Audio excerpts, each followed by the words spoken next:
చిన్నారులపై బద్లాపూర్ పాఠశాలలో చిన్నారులపై లైంగిక వేధింపులకు పాల్పడిన కేసులో నిందితుడు అక్షయ్ సిందే పోలీస్ ఎన్కౌంటర్లో ప్రాణాలు కోల్పోయాడు సార్.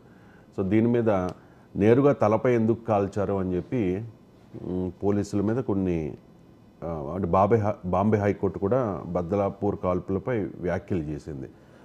సో అంటే రేపిస్టులకు ఎన్కౌంటరే చేయడం ఎంతవరకు కరెక్ట్, ఇదే పరిష్కారమా అంటే ఏం చెప్తారు సార్? అంటే మరి కోర్టులు ఎందుకప్పుడు ఇక కోర్టులే అవసరం లేదు కదా. ఇప్పుడు రేపిస్ట్ ఎన్కౌంటర్ చేయడం, నేరస్తుల్ని కాలు చేతులు తీసి పడేయడం, ఇది పరిష్కారం ఎప్పుడు కాదు. ఒకటి ఏంటంటే మొదలు ఇది పరిష్కారం అని చర్చించే ముందు అసలు దీనిపైన పాలిటిక్స్ చాలా విచిత్రంగా జరుగుతుంది. ఎప్పుడైతే బద్లాపూర్ ఎన్కౌంటర్ జరిగిందో బీజేపీ అసలు ఎవరికి సంబంధం లేని పోస్టర్లు వెళ్తాయి.